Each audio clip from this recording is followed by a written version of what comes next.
Welcome to Ladies Group Chat, where the internet's messiest stories get the group text treatment. Today's mood is publicist chess, Coachella chaos, and the eternal question of whether any viral clip is telling the full truth. Also, some of these people need a better PR plan, and some of us need lower expectations for apps and men. The Alex Cooper and Alex Earle split turned into one of those TikTok sagas where every clip feels like evidence and also somehow like propaganda. Earle posted clips accusing Cooper of being aggressive professionally. Cooper wanted public explanations, and suddenly everybody online became a crisis manager with a ring light. Then you've got the shared publicist angle, the unwell network politics, the Karol Jr. commercial chatter, and these insanely dramatic labels like ambulance chaser and grim reaper flying around. The problem is the viral clips keep arriving stripped of context, so people are building full courtroom arguments out of 7 seconds and a caption. What's really interesting is the pressure on Cooper to drop a rebuttal fast, because online silence gets interpreted as guilt in about 4 business minutes. And the weirdest part, the supposedly terrifying Daddy Gang fan machine hasn't exactly shown up like a digital SWAT team, which says a lot about how shaky public loyalty gets when the narrative turns. One of the smartest takeaways here is that TikTok comments are absolutely not a truth serum. Who you follow shapes what you see. The algorithm boosts whatever feels juicy, and suddenly your feed looks like a unanimous public verdict when it's really just your corner of the app yelling.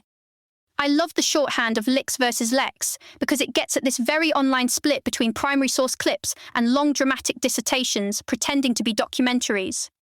Basically, if a scandal lives on TikTok, your first job is to ask what got clipped out, who benefits, and why this exact version got pushed. This also slides right into the double standard conversation, because women in media still get moralized in a way men just do not. Alex Cooper negotiates a giant deal and suddenly she's a vulture or a shark, while men do the same thing and people call them savvy. Same thing at festivals and in pop culture generally. Women show up with a huge elaborate set and everybody nitpicks the styling, the vocals, the ambition, the tone, the face, the weather, the moon cycle. Meanwhile, men can wander out in a hoodie with vibes and get reviewed like tortured geniuses. Karol G talking about male-dominated negotiations and exploitative management hit that same nerve. Women are expected to deliver more, explain more, and still somehow be less threatening while they do it.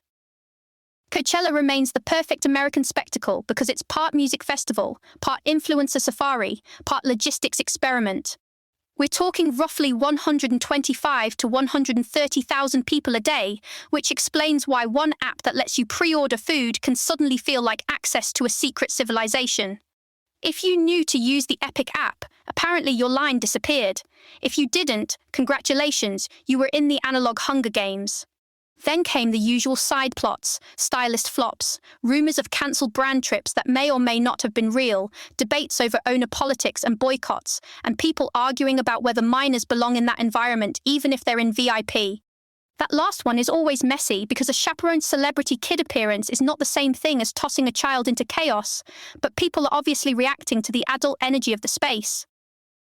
Karol G's Coachella framing was actually really moving because she talked about being proud and blessed and also intensely nervous after not doing a full show since July 2024.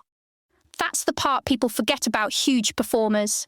Headlining is glamorous, right up until it feels like your entire community's hopes are sitting on your chest. She also talked about bichota becoming an empowerment term, the struggle of being a woman in reggaeton, and why moments like TQG with Shakira resonated because they felt real.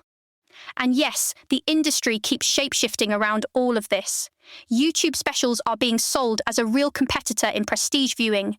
Countdown events are turning promotion into interactive fandom, and nostalgia stories get rewritten constantly.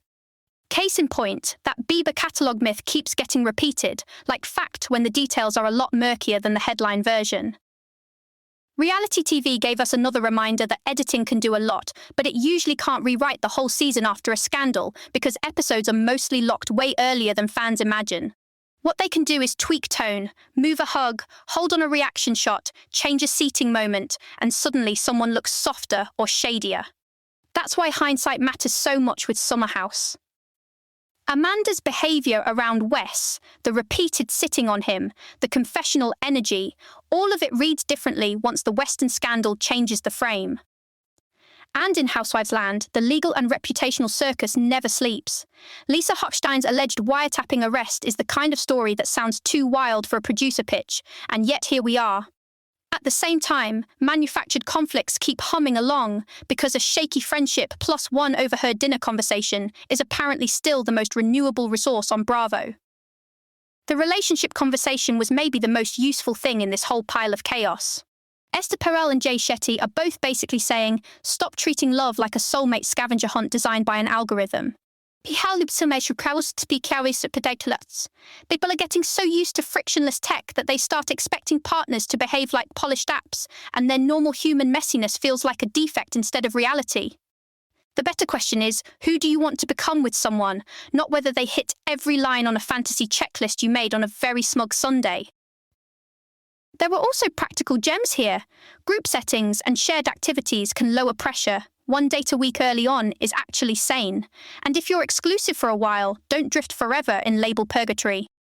And I love the micro-skill shift from saying I don't like that to saying I would enjoy if you did this. That is adult communication with a pulse. Same with the idea that apologizing first can actually restore power through vulnerability, which is annoying because it means emotional maturity keeps being the answer. Even repair after cheating was framed in a grown-up way. Facts alone aren't enough. You need meaning, empathy, remorse, and actual reparative action. A tiny trend report I'm obsessed with is how everything is becoming access over ownership. Newly is 6 clothing items a month for 98 bucks with pause options and buyout discounts, which is basically for people who love fashion but hate buyer's remorse. Court rents furniture, so your apartment can look stable, even if your lease history says otherwise. Earle lets people rotate luxury bags on subscription. Cook Unity does chef-made meals around $11 a serving, and even wellness keeps going hyper-personalized with prenatal packs and prebiotic soda. It's convenient, it's very now, and it also feels like we're all quietly agreeing that commitment is terrifying unless it comes with free returns. There's also this bigger trust crisis happening across memoirs and celebrity stories. When a non-fiction book gets exposed as fabricated, readers feel personally betrayed because intimate confession is powerful and very easy to weaponize. That same credibility whiplash shows up in celebrity headlines, too. You get serious accusations, swift denials, weirdly inconsistent side details, and the public has to sort sincerity from opportunism in real time. It's exhausting, and it's another reason people need to stop confusing emotional intensity with proof. A few quick delights before we go.